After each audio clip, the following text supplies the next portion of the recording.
Yo, yo, yo, good morning, everybody, and welcome to the Tuesday edition of the Apex Brotherhood Live. My name's Richard, and this is Will. First one. Don't know which side he is on. Yeah, you got the first one correct. What? So what, this side? Yeah, there you go. There we go. Good morrow, people. How is that? How are we doing, people? What's good, my man? How's it going? How do you sleep? How's life or how is the world in the life of Richard? The world Or in the how is life life of in the world of Richard is wet at the moment and dreary looking, but not negative, because we have another day in the market and we have some good opportunities today to make some money. Indeed. But first, a disclaimer.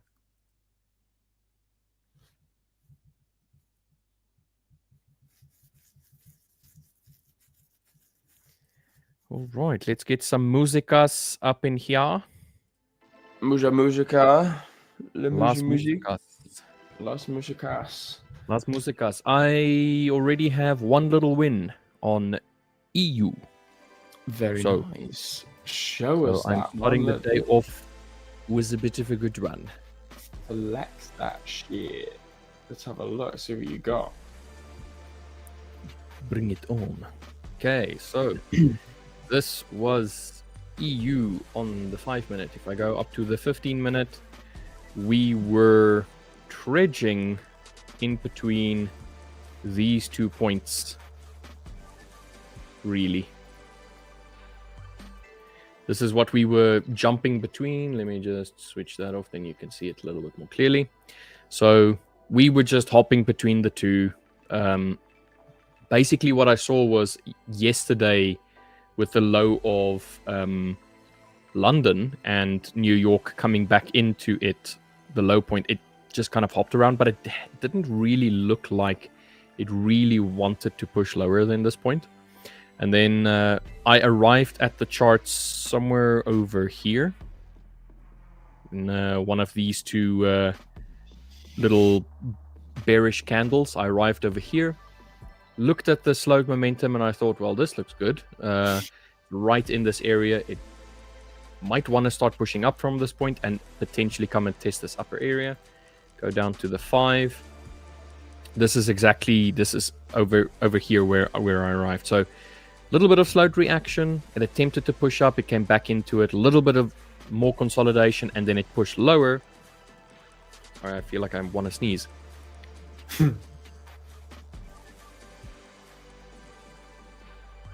Yeah. Oh. Okay, we're good. We're back in the game. Good. Apparently, it just disappeared. Anyway, so price then attempted to push lower. What I did do is I did come back this side, and I just took the very last candle basically as the base area, basically. So this is a very nice outside bar order block, as Victor would like to call it. Anyway, so I waited to see what reaction we were going to get here. Pushed into it, lovely, and then it started pushing up. We had this very tiny little swing area over here that got tested initially. Then we attempted to push lower yet again. We failed on this candle over here. So technically, we have now reinitiated a new rally base and then another rally. So price came back down, failed, attempted to push up, and then a very nice rally attempt. So I basically then said, okay, cool. We are most probably going to attempt to push higher over here. Now I'm just going to wait for price to come back down and test this base over here. So if I just mark it, came back down, tested the base area over here, and then the very first bullish candle rejecting this base is where I entered. I entered on 115.187 and got a 1 to 2. Nicely up above. Beautiful trade. 1 to 2 RR. Happy with it. Yeah, very nice, mate. Super nice trade. Dunzos. So Or you can see that there was another base area over here on its way down. But the reason why I decided to not really have this one be validated was the fact that it was smack bang in the range. So if you pushed all the way through, there wasn't all that much of a reaction off of it, where your strongest reactions came from these low points and the high points. So this top section and this lower section. So even though there was a base, I did not expect this base to have a strong reaction all that much. My expectation was the lower points and the higher points being the reactive areas. So something I learned yesterday from Victor was to kind of look more for your outside bar and engulfing patterns when you have order blocks. So yeah, super awesome. Interesting thing to keep in mind. Like over here we have an engulfing but not an outside bar, and price just came back to it, just wicked above it, and is now reacting a little bit lower. So something to keep in mind for the future for myself, to just take into consideration every single time there is a new bar of some sort, that I make sure that I adjust it accordingly, so that now it will become either a stronger or a weaker order block to react from. So in this case, this was a strong order block. It held here, it re-held over here, whereas this one over here, where we had this order block where price started pushing away, effectively got almost disrespected over here. So I don't know if this one is all that strong anymore. So I will adjust it down over here. We have one wick and then a reaction. So this is now an area for me to keep an eye. That's it. That's so far what I've done and what I've seen. I did mark one on GU, but I did not take it.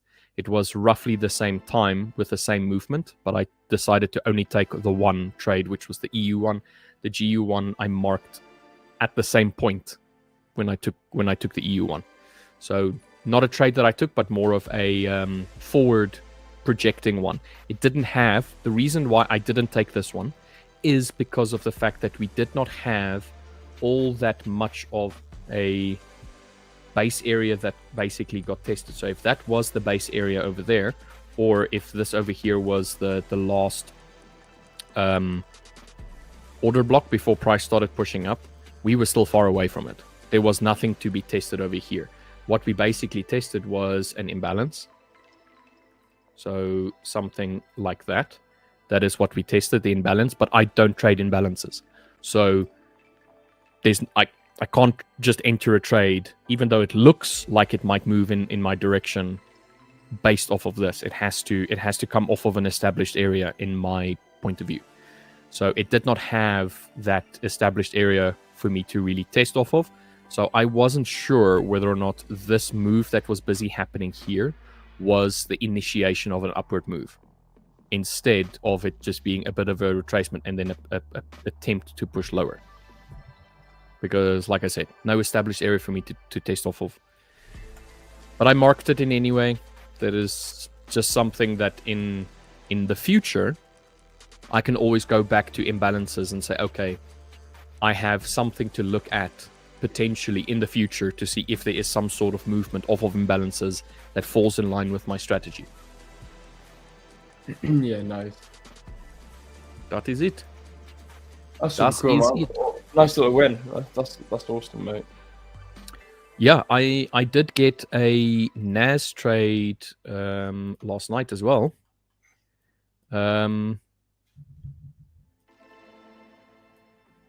Beautiful little, much later than what I wanted to get in on, but I got a good NAS trade here as well last night. So I'm up for the month.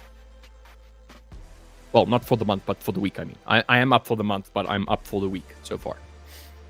Yeah, so I've just been checking. I got a challenge account that I'm working on as well.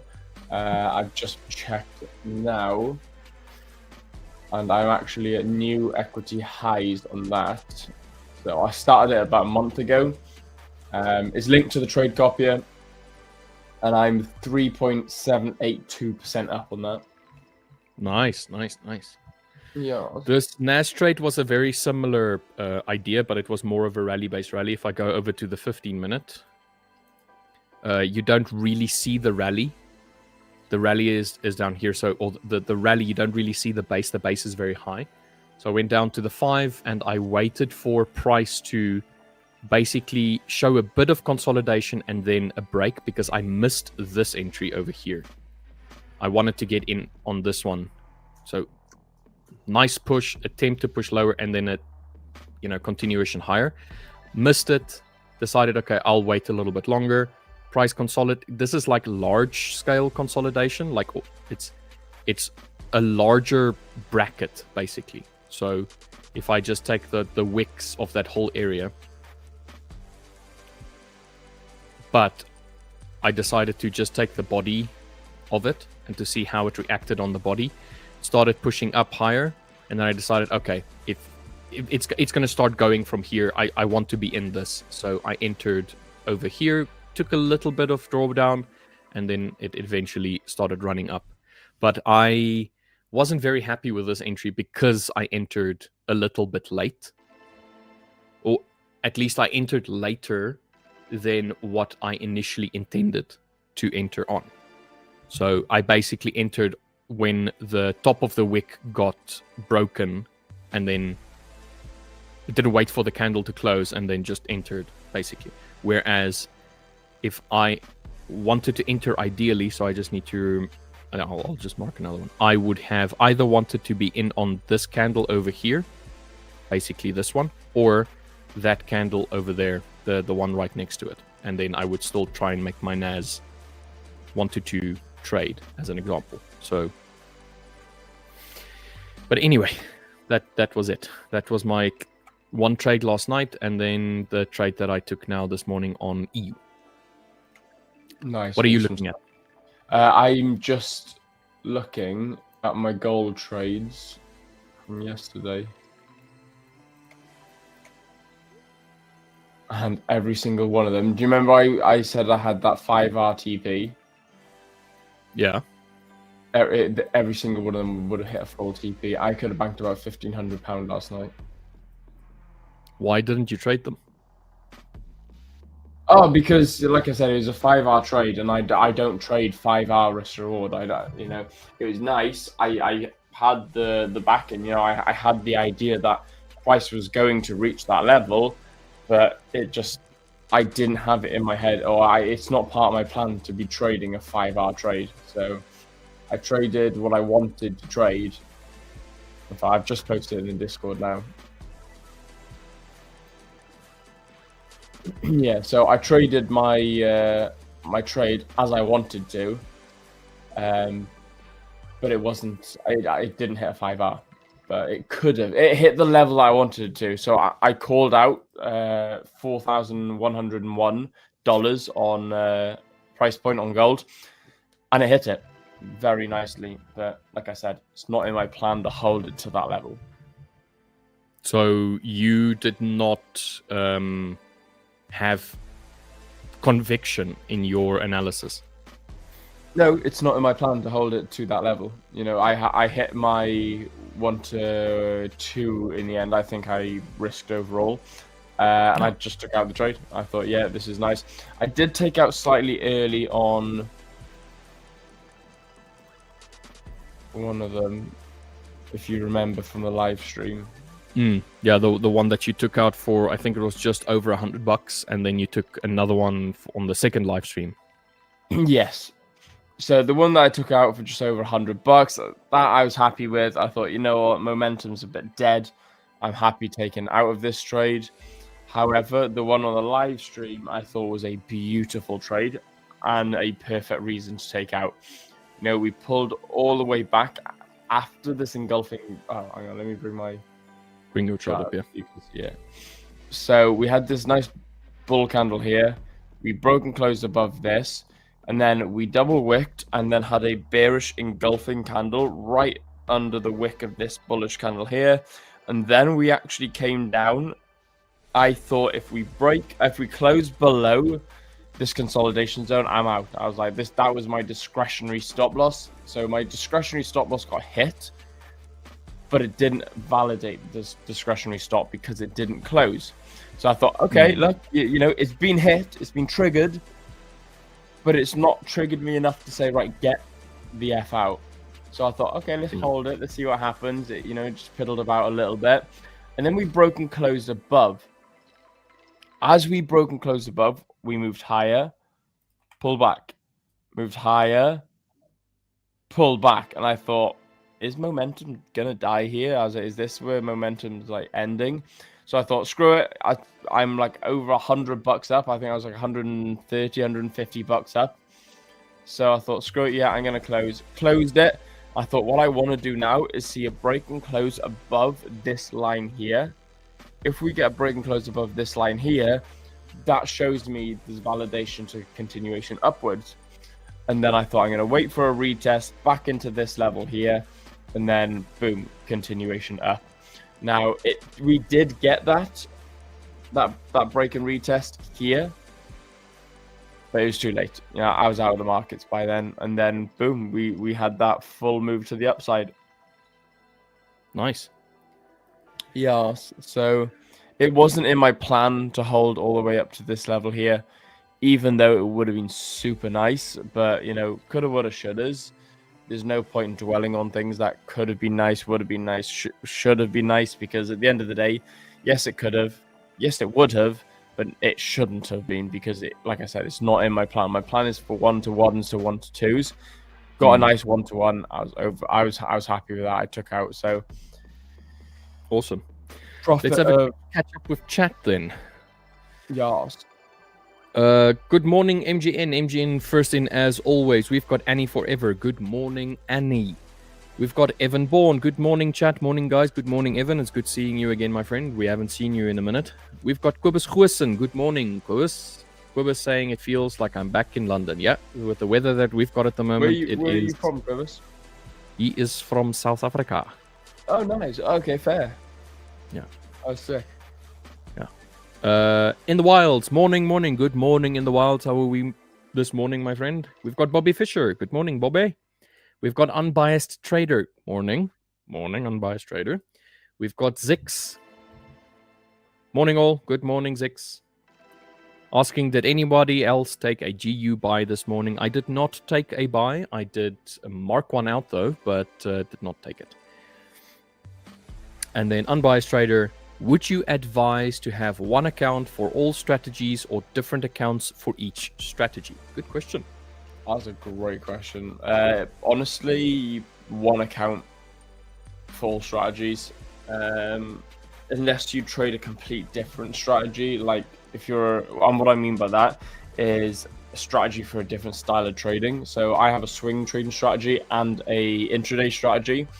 So therefore, you could have an account for swing trading and an account for intraday trading. That would work, but keep it all the same. Yeah, keep it all the same. That's what I do. Unless you're testing something, then don't just go and jump on an account that, you know, you're not 100% sure on the validity. Like, if you've got a very valid trading strategy, don't just go and add a sort of half-tested trading strategy to a profitable account.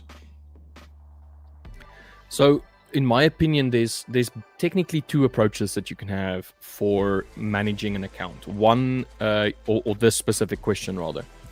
The one is you can do exactly what Will says. Have one account where you're doing all of your different strategies, tried and tested. Now, obviously, the assumption is that all of the strategies that you have are tried and tested, and that, you know, they have a degree of profitability that is sustainable.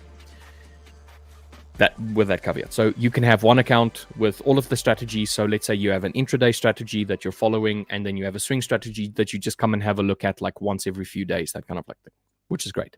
The alternative, the other side, the second option is you have one account per strategy, where this way if one of your strategies is going through a downturn period, and you can then still have your other account and other strategy that still carries your profitability throughout the month or throughout the year. So we all know that strategies have, or the market is cyclical. So there's cycles where certain strategies really work really well, and then there's just sections where it just doesn't.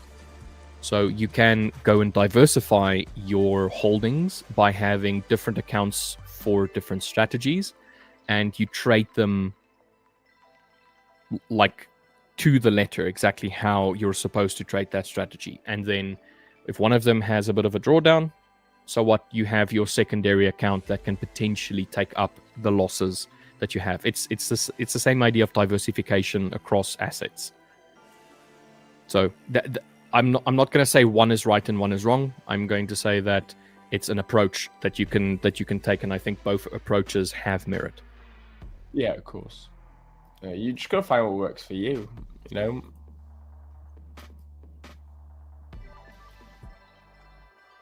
All right. Well, so what are we looking at? What are you interested in today? Are you interested in gold? I see you're already on the gold chart, so I'm assuming you want there. I'm liking the I don't know. I'm liking the look of gold, man.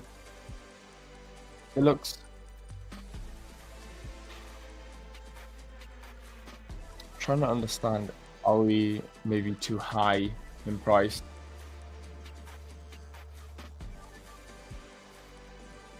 We've had some stunning buys up. But do we need a pullback now before a continuation? So this is on the 4 hour. Let me just, there we go.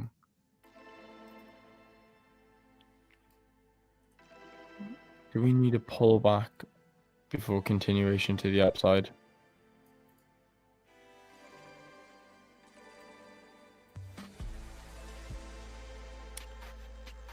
So what are we at now? 4135. So this is all-time highs here, I believe. Is it? No, it wouldn't be. No, all time is at 4-ish, like 4382. Yeah, 4383. I got, yeah. Yeah, I just hovered my mouse. Oh, yeah, fair. I was gonna say that was a hella accurate guess. Yeah, fair. Yeah, it's close enough. I think we still have a little bit more in us to attempt to push higher. So do I. I'd like to see what we do around this level here. The thing is, we have a 1 hour base, which is 4158, 4182, which we just 4158. Yeah, 4158 and 4182. So that box. The box just above, the gray box just above where you're, that. Okay, yeah. So if you go further left, you'll see there's that one green candle on the strong push lower, a bit to your right, a little bit more, it struggles to push up. There's one green candle and then an absolute sell off. That is the last time buyers attempted to push the price higher. So I've got a little hourly base on that candle, on the hourly time frame. What would that look like?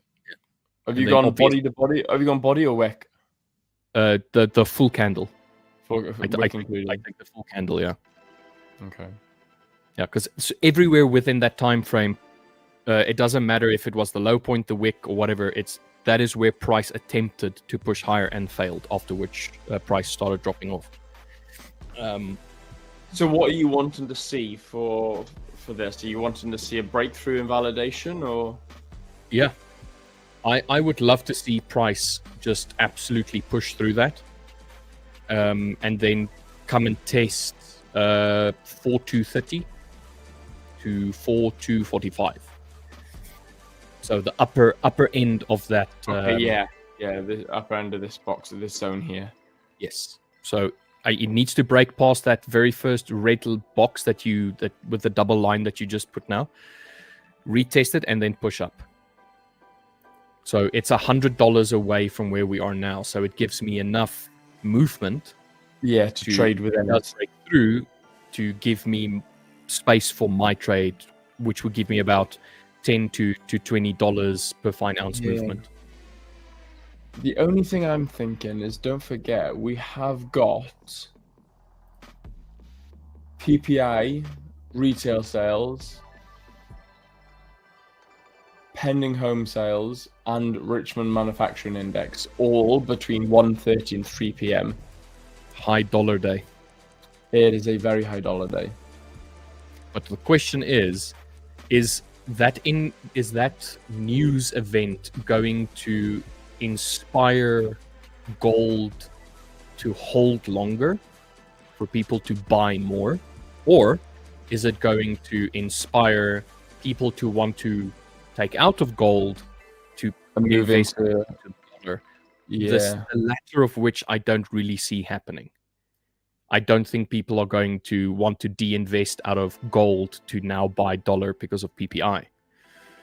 No, I don't think anyone's remotely interested in taking out of gold anytime soon. Yeah. I can't personally see it, especially so close to Christmas, especially so close to the new year. I can honestly see people just putting the brakes on when it comes to investing. The only time I think we'll see gold drop now is like 2 weeks before Christmas. So in like another 2 weeks time, I think we'll be bullish for another 2 weeks, maybe slowly, but bullish nonetheless. And then I reckon it'll just flatline from Christmas to like second week of January. So yeah, these two areas are my my areas of interest where I think price can potentially slowly start pushing towards. So 41.58, which is where we're very close to this, but it needs to break this box to eventually come and test 42.30 to 42.45. Yeah. Yeah, fair. That's at least what I'm thinking for this coming day and this week. So, and then after that it's all-time highs, but I don't think we're going to hit all-time highs again this year.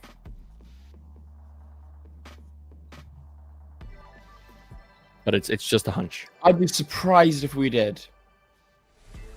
Like I said at the beginning of 2025, I said all-time highs by Q4. I said the last quarter of the year, I said by the end of 2025 we'll hit 4K on gold. 100. I said definitely that's what I'm predicting. That's what I'm seeing. Now we've hit it, and we've sort of zoned around 4K quite nicely. I'd be extremely surprised if we hit all-time highs on gold by like before the end of the year. Yeah, I don't think we're going to recreate all-time highs. No. Not in the next month or so. Not with, like we said, we've got the whole holiday season coming up. We have the balancing of the books for the new financial year, which is usually just people slow down this time of the year for February or January, as an example, for the new financial year. So it's going to either go a little bit lower, or it's going to just stagnate and slowly trickle higher. But I don't think we're going to hit all-time highs. Sigma FX, good morning all. Good morning, Sigma. How are we this morning, mate? Unbiased Trader went long on DAX early morning for intraday. You guys would be bullish too on the DAX. Now, I said that I was going to add the DAX as well to my trading, which is the DE40, the DAX index, but I haven't actually had a look at it in a while. I don't like the lower time frames. Oh wow, this is a bit like Euro the other day. Yeah, we were very bearish for a while, and then on Thursday we had the massive sell-off, and now we're just struggling with sideways. Here we got this huge sell-off, nice pullback into this range. Yeah, and then we just sort of we held. You said you took buys, went long on DAX early morning. Unbiased trader, what is it that you are looking for DAX to move higher? I know you like the DAX, but what is it that you're looking for it to move higher?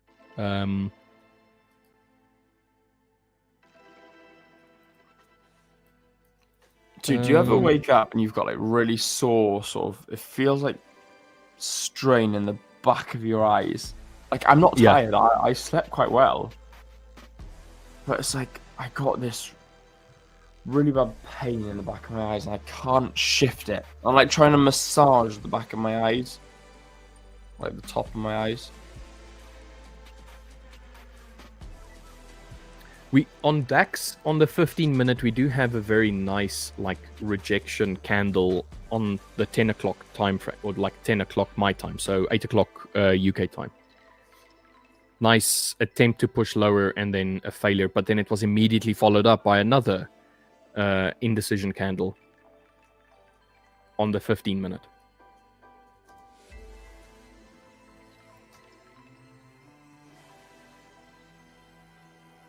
I don't know, Unbiased Trader. I think with this sell-off that we had last week Thursday, but this was during the New York session, and we've been slowly working our way back up to it, and now, I don't know, it's a bit flat for me. We're really struggling to make lower lows, but at the same time, the higher highs are met with resistance.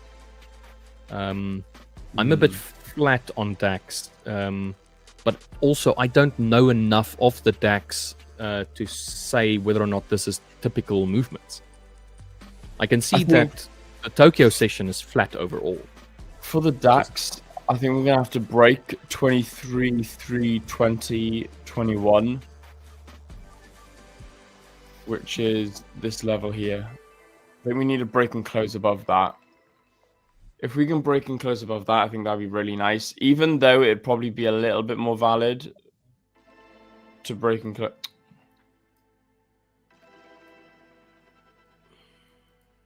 What is your price on the chart showing? So 23, 260, 60 something, 262, 263. I got 2, 3, 322. 322. Yeah. No. I meant like the current price. Oh, current price. 2, 3, 26 ish. 2, 3, 2, 6, 4. All right, cool. Okay, so the chart that I have is close enough. Yeah. So you wanted to break above which point? 2, 3, 2. You really make me struggle here, aren't you? 2, 3, 2. 233 22.33. I think we need a break. Okay. So the high of New York session yesterday. All right. Yeah, but that's on the 1 hour time frame. I'm not seeing anything under the 1 hour time frame. Yeah, it's. I'm not. Unbiased Trader. I'll check what it is that you are looking for just now, but I don't know. It's. I don't know. I'm not sure on a direction here. It does look a bit flat for me. Bobby Fisher asking, this is going to sound a bit of a strange question. I wonder how can I know if my sessions are based on the right GMT time? I'm worrying that for a long time I was using the wrong GMT for my sessions. So, Bobby, what is your normal time? I say, where are you from, Bobby? Yeah, where is your normal time? Is yours GMT flat, GMT +1, GMT +2? And then based on that, we can then tell you whether or not yours is based on the correct GMT. Now, I know that some people's terminals are based on a specific broker's... usually it's broker time. Yeah. So broker local time terminals are usually based on. Okay, so you are +1. So that means that for London Open, which is 8 a.m. UK time, yours will be 9 a.m.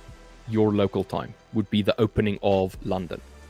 So I'm GMT or UTC +2, which is GMT +2. My opening time is 10 o'clock in the morning for London Open. So yours will then be 9 o'clock for London. For Tokyo, it's 2 o'clock my time. So that would mean it is 1 hour back for you. So it will be 1 o'clock in the morning for London, for Tokyo Open. And then New York opens my time 16:30, so 4:30 in the afternoon. So yours will then be 15:30. So those would be the start times of the sessions.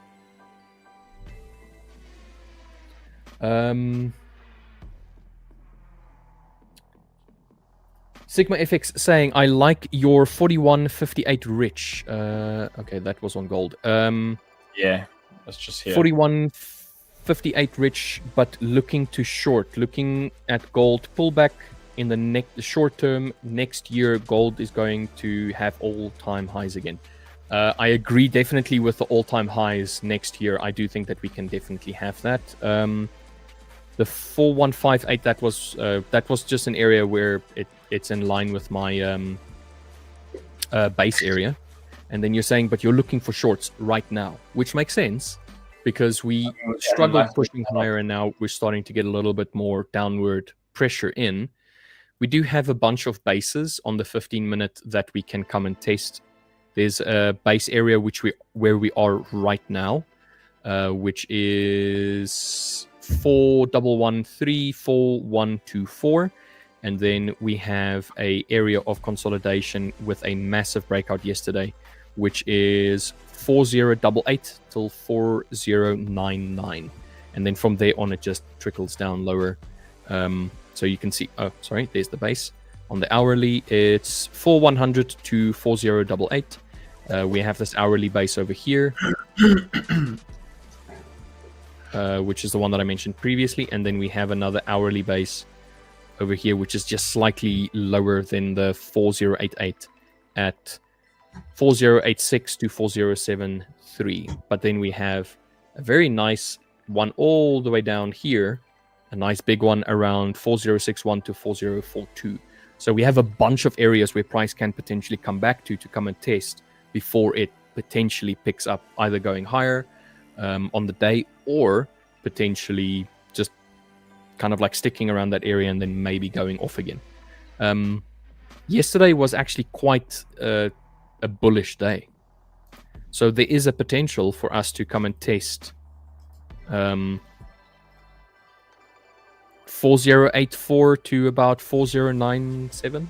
So we can come and test the 4090, let's say 4090 area. That's just based on the fib from yesterday's movement.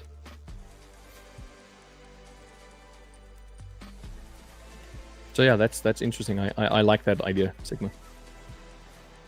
Unbiased Trader is saying, I look at previous lows, highs, and make bullish, bearish views for the day. Okay, so you take the day of the DAX, the daily time frame.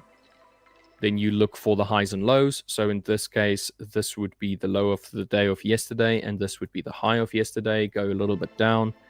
Oh yeah, so we're definitely hopping in this area, and then you will decide based on the view of the day if it's bullish or bearish. So in this case, the day, you're saying it's bullish from what you're seeing. Yeah, because we're close to the low of yesterday and we're pushing up. Okay, makes sense. And then you use the RSI for entry. Okay, I don't have the RSI up. But that's cool. All right. Okay, so I'm assuming that you are aiming for this upper end up over here. What is this? 23,397? Maybe a little bit lower than that. Not entirely sure what it is that you're aiming for. But I would assume that you're trying to get to the highs of the day. Or at least close enough. Let's say maybe a little bit down, like somewhere over there, like 23,381 as an example.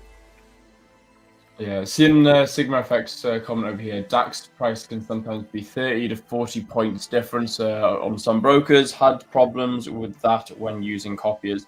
Yeah, 100. Yeah, I've known DAX to be quite notorious for that. Be very careful when you are using trade copiers that the broker spread or the broker feed isn't too different. Just take that into consideration. I think you can edit it in the settings of the copiers.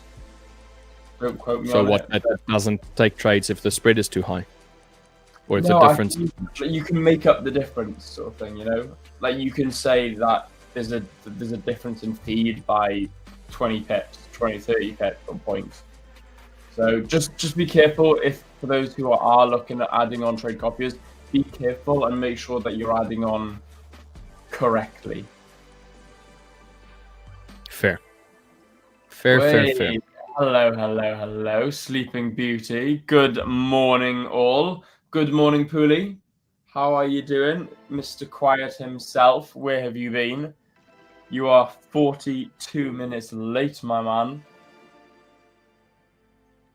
So, sorry, Bobby Fisher. You can get yourself a market session indicator, like for argument's sake, the one that I have up on the screen, which is just market sessions by Leviathan, or you can have the market sessions by what is the other one? Chart Prime or I think Lux Algo does one as well, does it not? I Lux had Algo? one. Lux Algo one. Here we go. I'm sure it was Lux Algo that I had. Let me have a look. I'm pretty sure I still have it. And then what you can do is you can just have your input down here on UTC +1, this bottom section over here, and then you just copy these times. So Tokyo 2 o'clock till 8:15 or 8:25, and then you just make the time zone UTC +1, and then it should be fine. Because this is based on the actual open time according to, for argument's sake, baby pips, or I have a website that I usually go and look for. It says LSE market hours. I have a look at this one to see where the times open are. So it's the tradinghours.com, and then I can see what is it in relation to my local time versus the time. So it's pretty versus the UK time as an example. So local time would be UTC flat or GMT flat, and then your time mine in this case would be +2, and then I can see the actual open and closing times, and then I just base that information there. So you can use this tradinghours.com. Works pretty well. Yeah. The wife's poorly, got to sort her out, and the effing wild dogs. Oh man, sounds like you got a hectic household, Poorly. HK saying hello. Good morrow to you, sir. HK, how you doing, my man? Bobby Fisher. Okay, thanks for that one. It's just so that you can see how close you are to the information, and then if you were worried that you were using the wrong time frame or you were using the wrong session start and end time, then at least you can be aligned with what, I don't know, the majority of the internet is saying. I don't know. So the nice thing with this is every time we have a change in like daylight savings time or something like that, I go and have a look to see how it relates, and then I will just adjust it. But I've missed the previous daylight savings time change because I didn't see the notification on the Forex calendar, Forex Fury, because it's a gray block, like this bank holiday one. It's a little gray folder, and I had the gray folders deselected. But yeah. Yeah, I've noticed that a couple of times, that I'm starting to sort of not so much miss out, but every now and then I'll catch something wrong because the markets have put it as a grey folder, and how's that a grey folder? That was basically a red folder news event or an orange folder news event, and they put it as a grey folder, and you're like, that just doesn't make sense, you know. But it does adapt. It does adapt with time. Where CPI didn't used to be the market mover, or not CPI, unemployment claims didn't used to be the market mover, and I think it was an orange folder at one point, and then started moving the markets like crazy, and now all of a sudden it's a red folder. Well, not all of a sudden, it became a red folder. Yeah. Pooley, how come you two look like some badass rappers? We have some real badass bedhead at the moment. We do. West We side, have bro. West side. sad. Oh, screw it. West side. It's like there's so many hand like things that people struggle with, but I never struggle with them. Shush. Sigma FX Trading saying, now Rich is rubbing his eyes. How did you both get pink eye on the same morning? It's because I keep farting on Will's pillow. And he keeps throwing it back to me, so I keep farting on my own pillow then. It's like... Now, I have a bit of an issue with my right eye. So you can't see it right now, but I think I burst a capillary in my eye a while ago, like a few days ago. Just from like poor sleep and like annoyance. And rubbing it also does that, man. Like you can, if you rub your eyes, yeah, you can burst the capillary. Like a really good rubbing session going. Like you know how you get like a really good scratch. Good rubbing session. Yeah. And you start, like rubbing your eyes. You can good rubbing session. Yeah, you gotta have a real good rubbing session going. When you get the end of a good rubbing session in your eye. Yeah. No, it's you ask him how you get the pink eye. Yeah, I have a ring light, and I'm still not used to it. So I feel as though with the amount of time that I'm spending in front of the PC and this specific light is impacting my eye quite a bit, my right eye. And it just... I've got eye drops and all of that kind of like stuff that I do use for this one eye specifically, but one of the capillaries burst in this eye of mine a few days ago, and since then it's just been the driest and most annoyed eye. And when I'm rubbing my eye, it's because there's either a hair that goes into it, or it just feels annoyed. So I should probably not be rubbing it. It's like a really stupid thing to do, but if something annoys me, otherwise I'll be sitting here with my one eye closed and trying to, you know. Anyway. Yeah. Time is crucial. I was using wrong GMT. Yeah, mate, that happens. That is.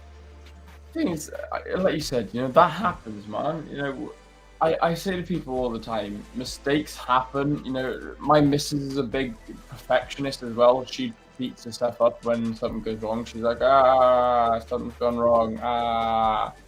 I'm like, dude, chill. Wrong. If things go wrong, it happens. Just relax. Ever tried telling a woman to relax? Don't go that well. No, that's why I'm still alive, mate. Yep, I dodged a bullet somehow. I think got quite lucky. I think I'll learn for next time. But yeah, man, it's just the same goes with you guys in chat. You know, it's like especially when I'm chatting to some of the guys in the Discord, especially those in the premium group chatting on the Whiskey Lounge. You know, just relax. Time is crucial. Fully agree. But the fact that you've clocked onto it, the fact that you've gained the knowledge to be like, oh, shit, I've done this wrong. Stress out for a minute or two. Calm yourself. Fix it. Move on. It can literally be that simple. Because I think a lot of people will get so stressed out trying to fix it that they end up making more mistakes. Or they regret doing something. They're like, I've done this and it's bad and it's gone wrong. And then they do it again, and then they don't learn from it because they rush it and they just go over the top, and then boom, it's all going wrong. Euro GU looks good. I think I may consider a bit of a boy. Yeah, Euro is looking like it would like to continue higher. It's broken above the Tokyo quite nicely. A nice candle. Yeah. I think I want to trade GU though, but I don't know if GU's ready for it. GU broke above double top effectively, volumetric candle lower. So this up over here is an area of interest. We have down here a base. Things we put in a brand new equal high. Like we didn't manage to put in a new higher high.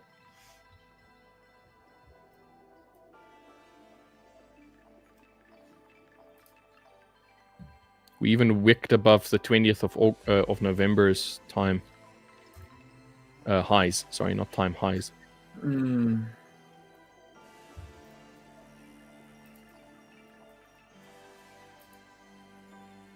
Not a strong enough reaction from you to really take it into consideration, I think. 3129. So 313, basically.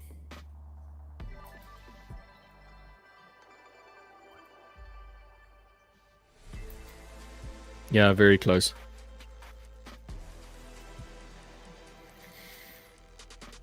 Also, guys, don't forget to like on the click a like on the video. Make sure that we've got 7 likes at the moment. Let's smash over 10 likes on this video. I think that's gonna be easy. I think that's gonna be like the minimum likes for these videos.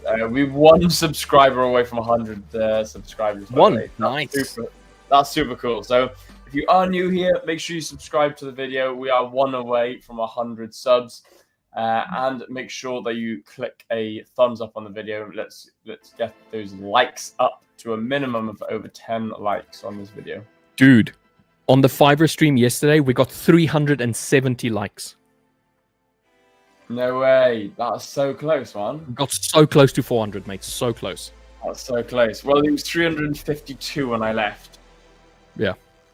So, yeah, I had a look at it just while you were busy talking to Victor when he asked you that question.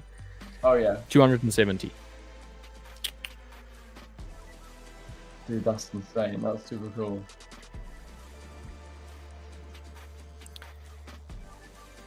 If GU is going to start dropping off, we're going to come and test 138.9 to 138.6.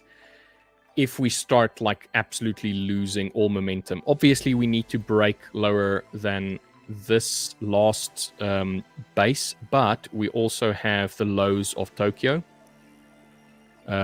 which is potentially an area that could also be tested. But like I said, it's here roundabout an invalidation. Oh, not invalidation. What do you call it again? Imbalance. There we go. Yeah, I was looking. I was like, invalidation. I was like, what's similar to an invalidation? I was looking at it. I was like, it looks like an imbalance. Imbalance. Just you're at an imbalance. Where for me, it's the areas where price showed an attempt to push lower and then fail. So once again, always that arm wrestling analogy, that metaphor. So if we do start selling off, we'll come and test this. And if we do break through that, then there's always the lower point of Tokyo, which it's missed over here.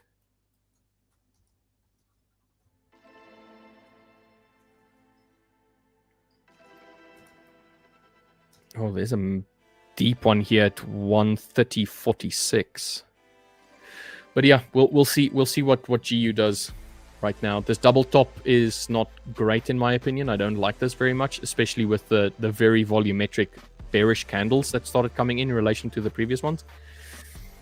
We'll have to see how it reacts around this area, this base area, basically.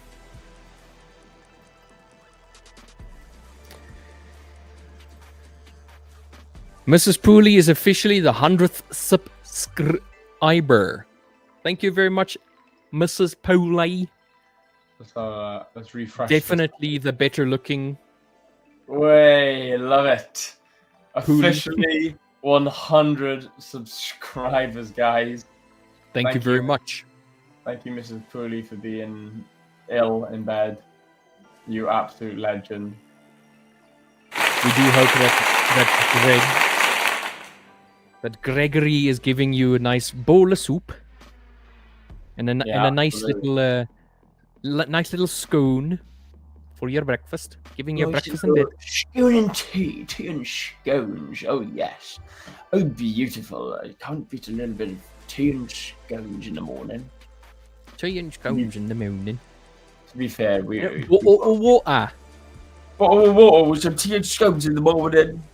To be fair, I pull a piss. Tea and, tea and scones. coffee and crumpets, scones at like mid-morning, late morning. Oh, yes, you can't beat it. I just wish I liked tea more. Tea's nice and all, but green tea's nice. Lecta, that's nice, but or Dude, I like tea. I think tea is very soothing. If you're sick, some honey, ginger, lemon tea. Oh man, I don't know. There's something about British tea. It's just like normal tea bags isn't that nice. Whereas like the only tea I've had recently, and it has been fantastic, is like if me and Cece go for dim sum, like they'll bring green tea. So like you yum, yum, yum, yum, yum, yum, then like wash it down with some green tea. That is green really tea is nice. supposed to be like earthy, bitter kind of tea. Yes. It's supposed to be a little bit of a like Like, activate your palate again, like activate your hunger. yeah, and like it's to like aid digestion and stuff like that. And like you get different types of green tea, and like she was speaking Cantonese to this one waiter, and she was speaking to her, and she's like in Cantonese, blah blah blah blah blah blah blah, and then like she looked at me, looked back at the waiter, and goes blah blah blah blah. The waiter laughs. She looks at me again. Like this time, the waitress looks at me, goes, looks at her, and goes blah blah blah blah blah, and then walks off.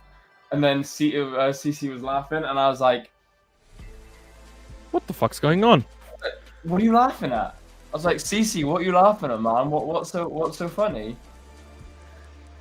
And she's like, "Oh, we were just trying to decide how strong to make the green tea because we're not sure how you'll handle it." And I was like, "Right, okay." That rude. But yeah. By the way, guys, let me just decide what spice level you can handle. So when you come and visit, mate, I'll have a look and you'll be like, yeah, you look but like then a you good need to start person, speaking mate, Afrikaans to. No, like me talking to someone in Afrikaans, like I don't know, Willem lyk nie asof hy regtig eintlik kan warm goed eet nie. So ek dink wat ek gaan doen is ek gaan vir hom 'n baie tomatiesous gee of iets soos dit, And then you need to like look away, look back, and then have a chuckle, and then order. It's like. So yeah, that's the idea. Right. So for those of you out there dating a partner who doesn't or speaks a different language, learn it. Learn it. Learn what? Cantonese? Just the language of your partner. Oh, already done that. Selected a partner that spoke the same language as I. Yeah, that's a smart move, mate. I have not. I mean, well, no, I have. To be fair, no, she's very good in English. Pooley saying Yorkshire tea, best in the world, William. Yorkshire tea. There's also another Brit, the spiffing Brit that always talks about Yorkshire tea. He's a YouTuber. Talks about Yorkshire Gold as well. Earl Grey. My dad like Earl Grey.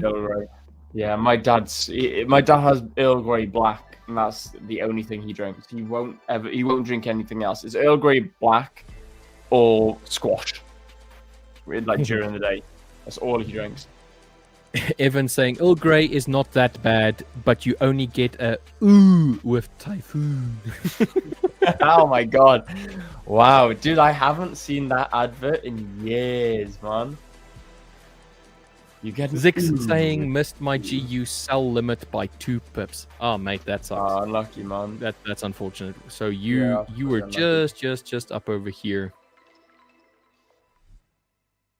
Ah, okay, I see where your sell limit was.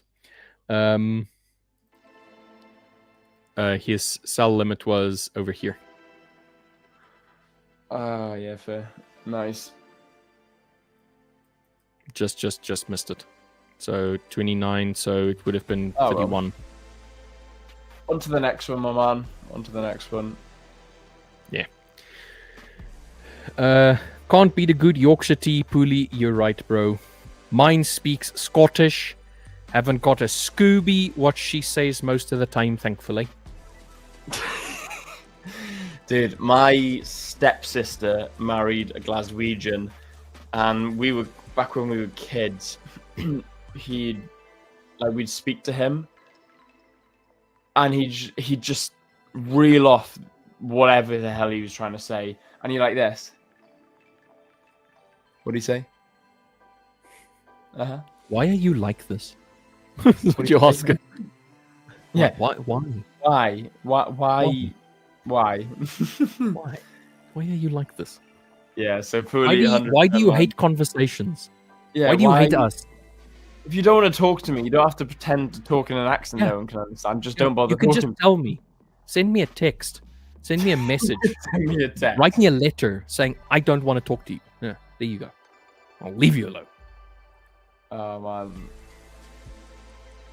It's quite funny. Like Cece says to me, she's like, "Babe, do you sometimes like not understand me?" I say, "No, I understand everything you're saying." She's like, "But sometimes, like my brother, for example, well, again, look at Cece. What's she say?" It's so funny, and she's like, just like a stone dead stare. Yeah. And I said to her once, I was like, I understand you more than I understand half the people in my country. You know, you got the Scottish accent, like the Glaswegian. Like the Edinburgh accent ain't too bad, but the Glaswegian accent is such an awful accent to try and understand, especially if they're like really, really Glaswegian. What else have you got? Sometimes the Liverpoolian accent, if it's really strong, can be quite difficult. Yorkshire, they pretty much speak in their own sort of dialect.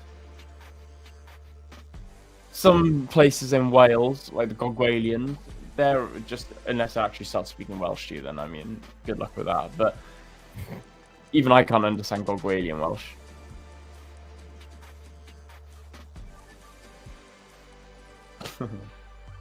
No one can understand Cece when she's got Chester in her mouth. No one can understand Cece when she's got me in her mouth.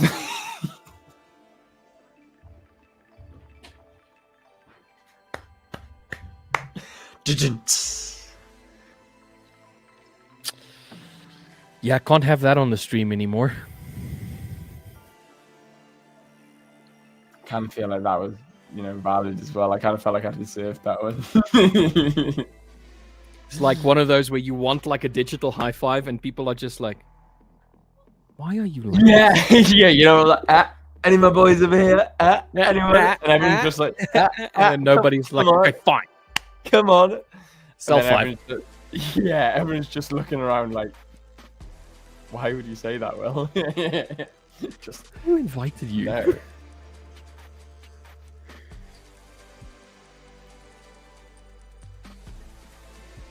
Fastest way to Divorceville. Yep. Fair. Nasty line by Will, yeah. Sorry, guys. I'm barely laughing, Will. You spelt barely wrong, Pooley. You barely laughing. Yeah. Now, I wanted to say when Ewan was trying to listen to what Cece was saying, it was probably something in the lines of like, and then he just looks at you as like,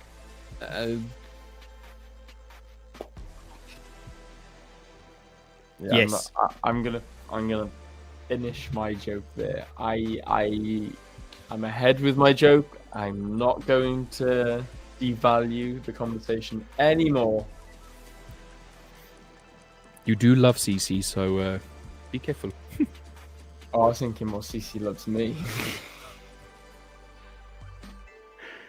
All right, let's get back to the charts. What are we seeing, mate? Hang on a minute. I feel like my joke deserved at least one more like. Come on, guys. 10 likes. Easy 10 likes. I want every single person to have liked this stream. Every single one of you watching.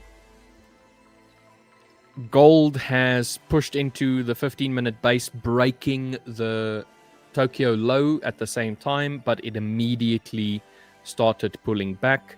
So the retest has failed off the base area, but we do still have the potential of the low of Tokyo being a retest area for us to potentially push lower. Alternatively, this could be an area where price just decides to start pushing up, but I doubt that. Not with the way that it's been pushing lower on gold right now.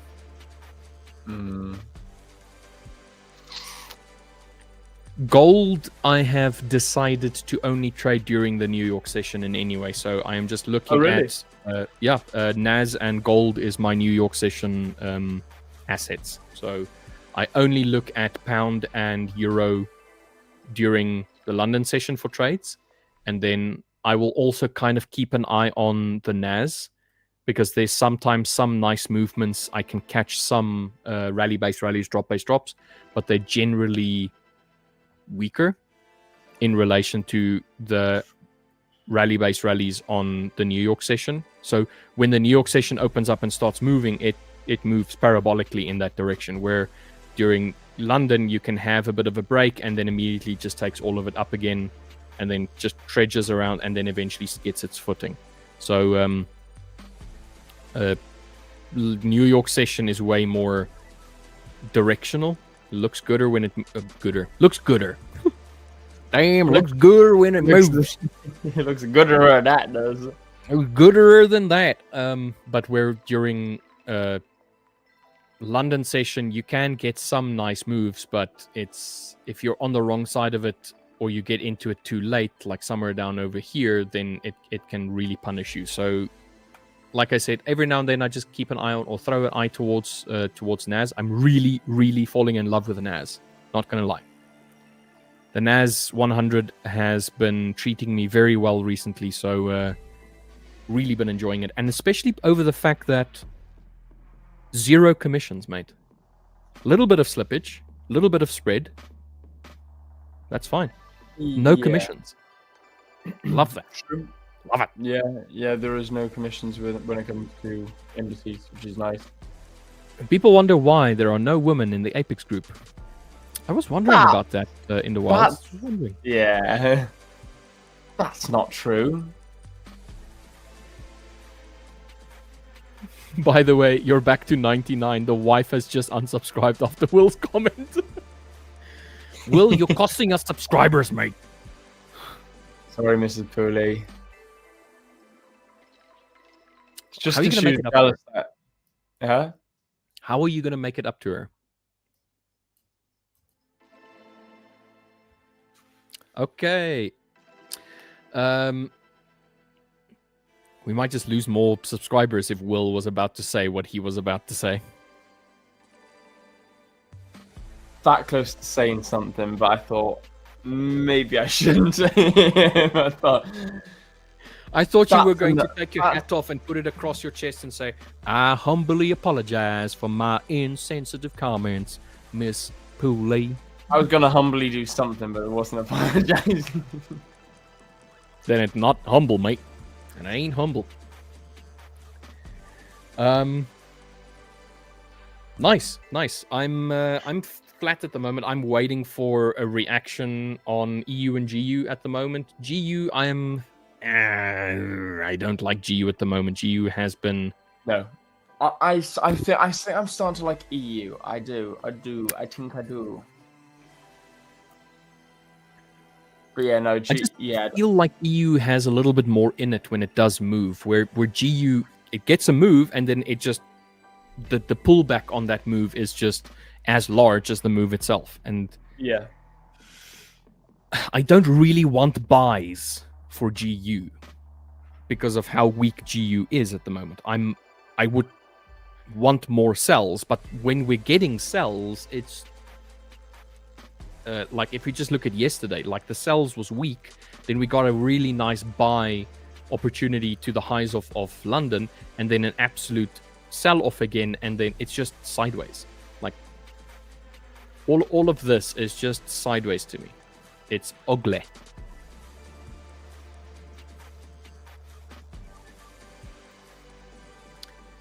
Patience. Yeah, absolutely, Patience. man. Just practice patience, innit? It's all it is at the moment for me is just patience. Just wait and it'll come to you. Yes, absolutely.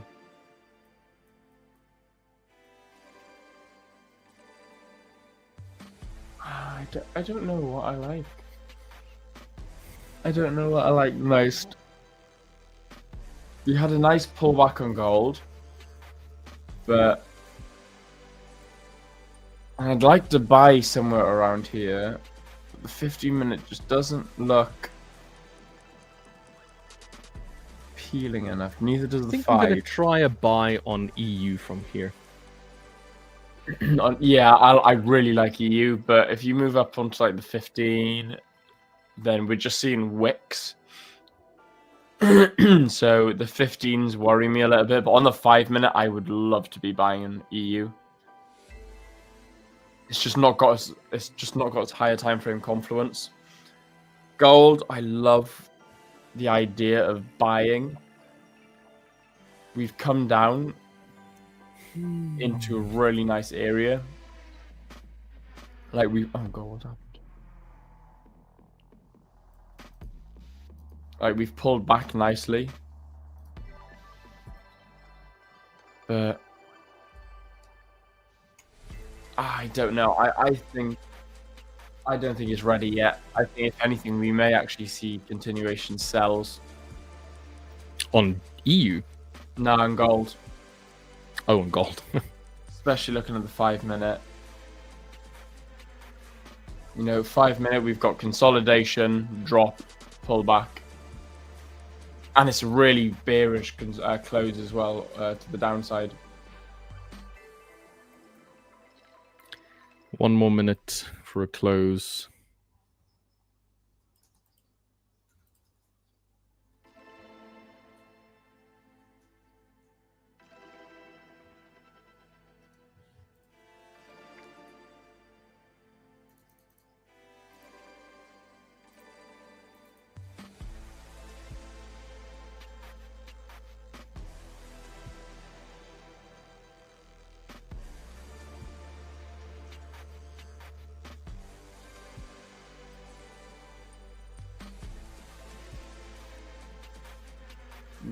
We got 15 minutes. How's the EU doing? It wants to push up. It does look like it wants to.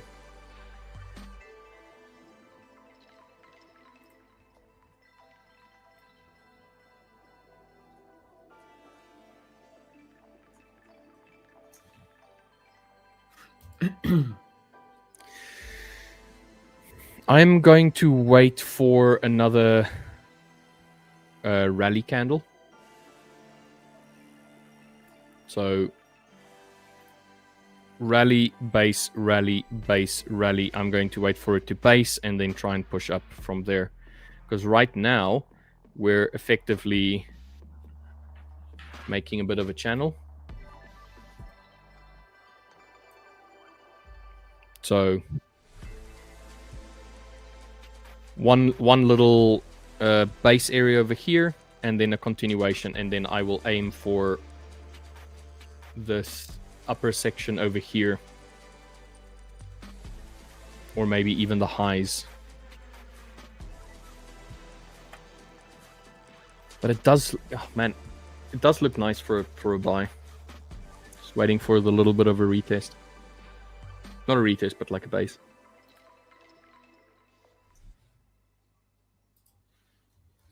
Then again, it's had a base on the 5-minute already. So basically, right there, that is a base to push higher. You know what? This is 5. Okay. Yeah, I'm just looking at it on the 5. Just gonna give it some time. 15 is starting to look a little bit nicer now.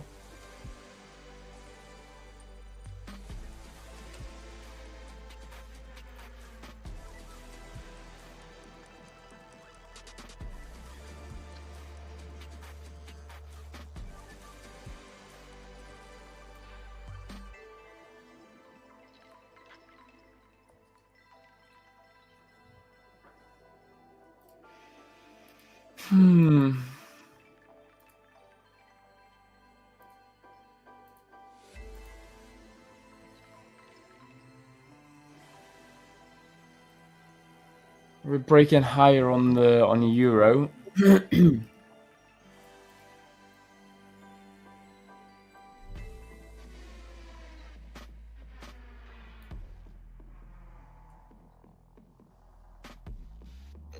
Ewan has said buenos dias in the group. Buenos dias.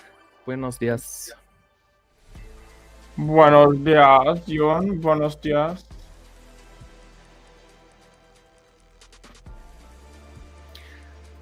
Where did my NAS screen go? Oh yeah. Naz was like, nah, yeah, man, I'm off. Screw this. That pullback is not nice. I set a $1,500 TP and it hit 1.4 and backed away. Now I'm in drawdown. Not good, Will. Not good. Oh, Not good. oh mate, that's savage. Savage. I watched this podcast yesterday with a trader, and it was this guy saying, I will take just before my TP. He said, I'll close early. I don't care. He said, all these people are out here saying, oh, you should wait till you get a full TP. It's TP or stop loss. And he goes, I don't care. Screw that. If it goes up to my TP, just misses it, floats around and starts reversing, best believe I'm going to cut it. He said, I'd rather close the trade $100 away from TP. So instead of like $1,500, it's like $1,300 or $1,400. I'd rather close it a couple $100 less than TP than wait for it to come back and take me out at break even. And I kind of thought to myself, like it sort of triggered me because I was like, I kind of agree with him because I do the same. You know, I'm like, yeah, okay, fair. It's $20 away from TP. I'm just going to take it.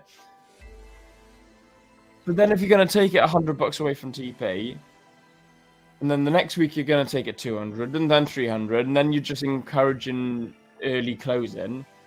And then like the way his attitude went about it was almost like just ego trading. And I thought, I really don't know if I like this guy or not. Like, to be fair, I agreed with pretty much everything he said, but the way he conducted himself in saying it, it was like he just truly believed that he was the best ever and that he's completely right. And I was like, I don't know, it's kind of triggering. It made me doubt and try and pick apart his strategy. But in all fairness, he was completely right.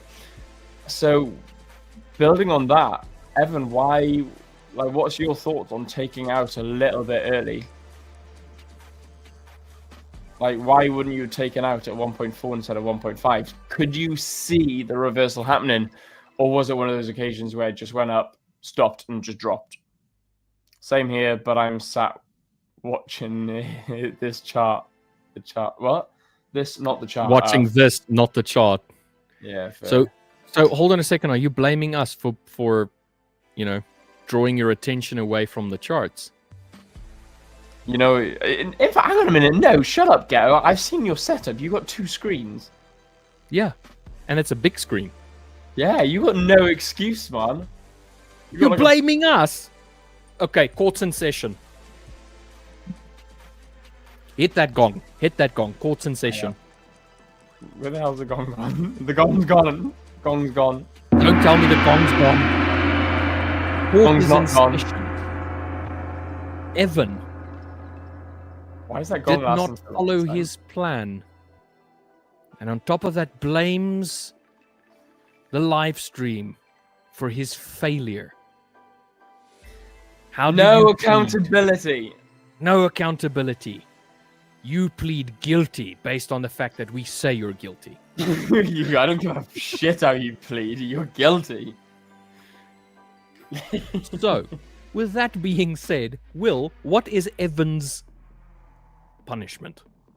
Huh. What can we give Evan? Oops, I do have 2 screens, but I'm doing other things. I can not cope with all the amount of stuff I have going on right now. Joe, lol. What do we think, guys? What can we give Evan to do? He must... I don't know. I think his wife cooks for him. Should we make him cook for his wife? I like that. I've got an idea. Evan, have you been to Costa yet? Have you had your daily coffee?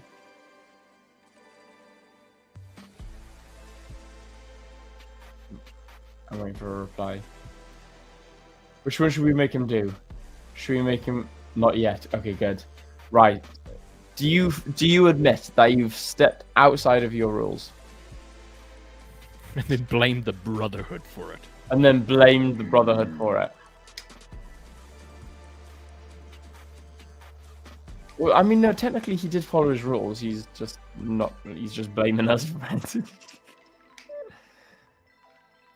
Life is unfair. We had to make it fair. So you miss TP by small and goes and hit stop loss. Get positive as life is short. Dude, I love that. Kind of, yeah. Kind of, yeah, sure. Kind of, yeah, sure. I'm trying to work out whether he... Right, for breaking your rules, you must tonight cook a meal for your wife instead of your wife cooking for you. Truth be told, I don't know if his wife's going to want that. You might just be a horrible cook. It's more of a punishment for his poor wife. Yeah, I was going to say, do we feel sorry for... Or do we say no coffee for the rest of today? There's other stuff that you can prevent him. Well, you can't prevent him from having it, but you can tell him off from having it. But I think the dinner one is a good one, dude. You have cook your wife some grub, mate. Like my wife will hope I keep breaking rules. Yeah, yeah, fair.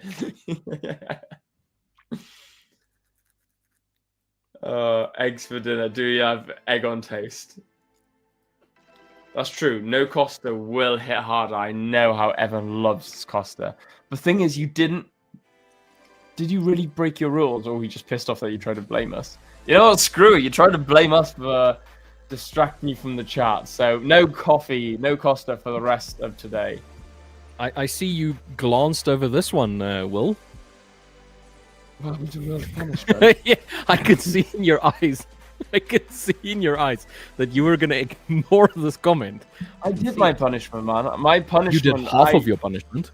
I did 50 push-ups. So, yeah, right. Which was half. I did 50 push-ups. We said 50 push-ups and then another 50 squats on stream because you were like, I'm not going to do... No, burpees. We said burpees. And then you were like, I'm not going to do burpees in the pub. I thought it was squats. I thought it was push-ups and squats. We said burpees initially, and then you said I can't do burpees in the 100 burpees in the pub. So what you'll do is you'll do 50 push-ups in the pub, and then we'll let you do the other 50 burpees on stream. Because remember, you said I can't do burpees in the pub with Guinness and Mr. Sim. We've only got 5 minutes left. I'd need like another 25 minutes to do 50 burpees. No, but you can do it in the Discord. That's true. True, I could do that. So guys, after the stream, join us in the Discord where will complete the other 50 of his punishment. He did half of his punishment on Friday night during poker session where he was in the pub. He did some push-ups in the pub. It was great. But the other 50... Yeah, can I just say, they literally said to me, do 50 push-ups right now. So I literally... On the table. I'm not doing 50 push-ups on the table. That's just so disrespectful to the establishment. It was a nice pub as well. So I moved a load of chairs out of the way and I started doing 50 push-ups. Straight up, 50 push-ups in the pub. And then the owner of the pub, luckily he knows me, comes up to me, taps me on the shoulder, and shows me a video on CCTV of me doing 50 push-ups. And I was like, ah, brilliant. But what Will is not telling you is that he's like, no, he frequents this pub. This is one of their local watering holes. Everybody there knows him, and they know The No. antics that me and you It's a get brand new up to. establishment. Everyone does You know said me. you knew Yeah. the owner. Yeah, I You knew said the you owner. knew the owner. I knew the owner. I know the owner very well. Yeah. Excuses. I literally said this is going to end up on Saunders for Connect now. As I'm walking out, which is like the village group chat on Facebook, basically. And then I was walking out, and he goes, "Don't worry, Will, it's not going on Saunders for Connect." I was like, "Oh, thank God for that." Zix saying maybe some work on your charting, Evan, as that pullback happened from a 50 fib and a 10 daily moving average confluence. Well, 20 DMA, actually. You know what, Will? You know I'm at Costa every day, so actually, admittingly, I will not like it, but I will stick to it for today. Good man. Nice. There we go. That's what we like to hear. Oh yeah, yesterday my scalp wiped me out of my bogus account. Oh, mate, that's unfortunate. Shit, man. Unlucky. I mean, look, you call it bogus account for a reason. You know, and it's a scalp strategy. Saunders Foot version of the Tate brothers. Dude, like, without cringing myself out, so many people call us that. It's unbelievable. Like, thing is, me and you, and we don't go out often, and that's all people see. And it's so like where I live in Pembrokeshire, it's like a county in Wales. Everyone knows everyone. You know, everyone knows everyone. Like, people, there's still stories that people, older generations, knew my great granddad. You know, so everyone knows everyone here. And so many times I'll walk into the gym or I'll walk into the pub, and we'll have like the owner of the pub, or we'll have a couple of the waiters or the barmaids, and they'll be like, "Oh, here's the Tate brothers, blah blah blah blah blah. Where's your war room, boys? Where's your cigars, boys?"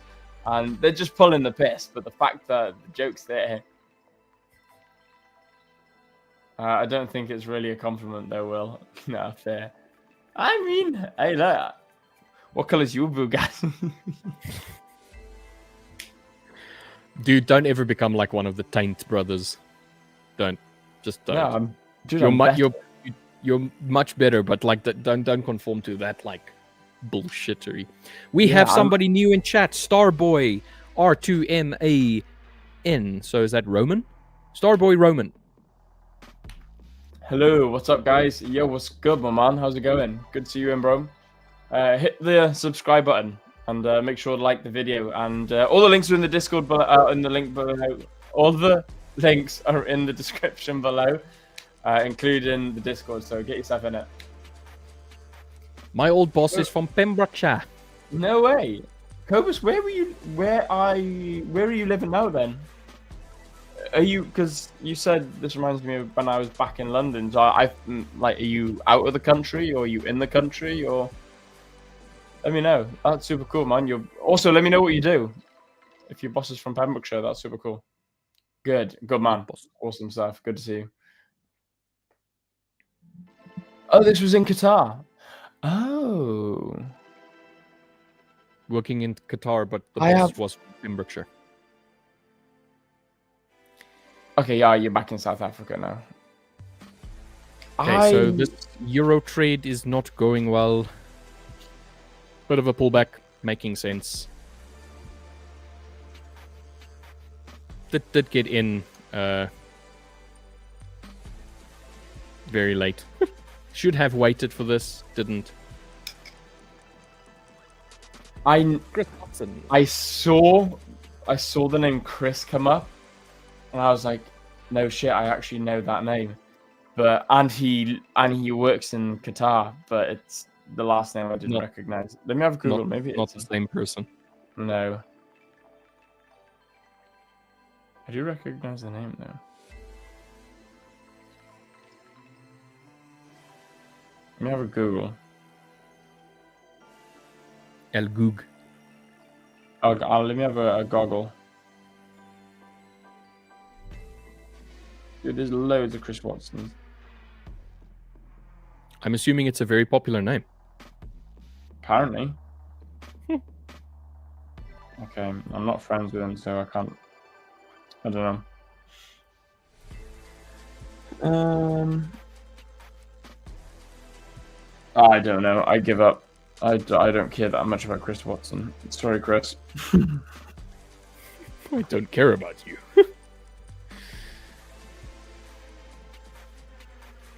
Good question from Starboy. On a 100k account, is it smarter to stick with micros for psychology or switch to full contracts right away?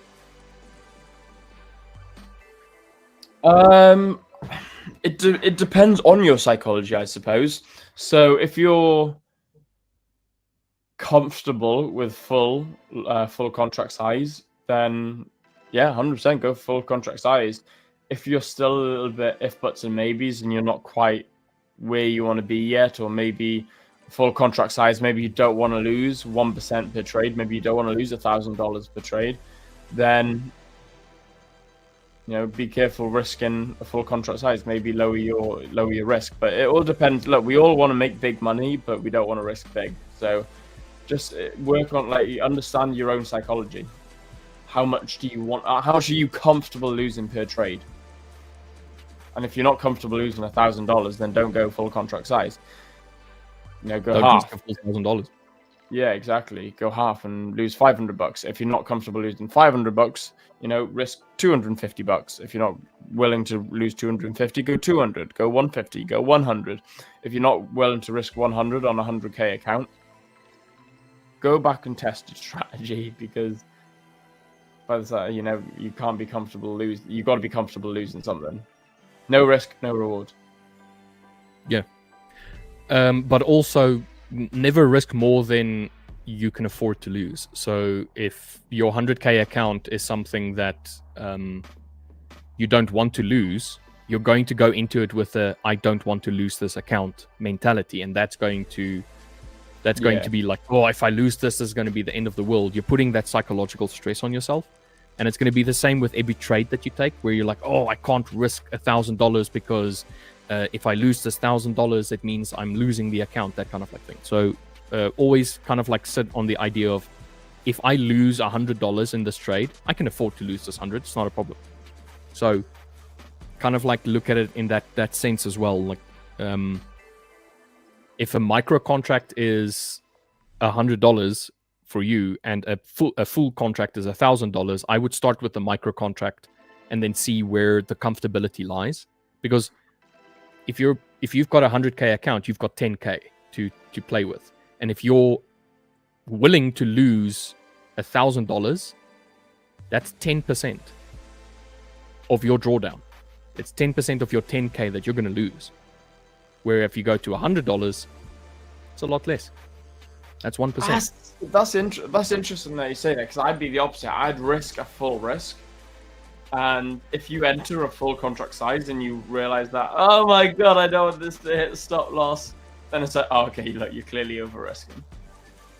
Yeah, but imagine what you're going to do the moment you have your 1k in the market and you're like, oh, I don't want to lose this. What are you going to do? Are you going to cut that trade short? Most probably. Yeah, I suppose, true that. So it's already going to impact you from the get-go, where if it's 100, it's like a learning curve. It's $100. If I lose $100, don't worry. I still have $9,900 of drawdown left in which I can make a decision, as an example. It's one of those things. True that. Yeah.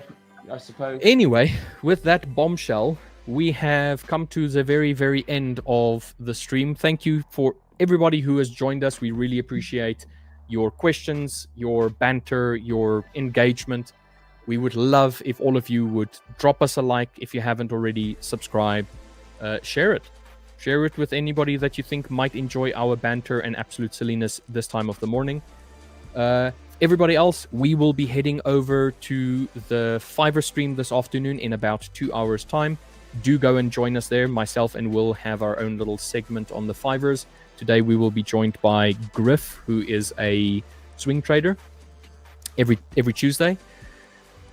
Anything from you, Will? Anything you would like to add? No, like I said, guys, like the video, subscribe to the channel. Over 100 subscribers now, which is absolutely incredible. Thank you so much. Oh, excuse me. Thank you so much for the support, guys. And like I said, check us out on the Fivers at 11:30 a.m. UK time, where we'll be doing some giveaways as well. There's 10 20k bootcamp accounts being given away throughout Every the day. So yeah, every single day now. So get yourself over to the Fivers and tell us where you're from. Say, hey guys, coming over here from the Apex Brotherhood. I don't know. Yeah, so awesome stuff, guys. Thank you very much for joining, and we shall see y'all el mañana. Cheers, everyone. Have a great day.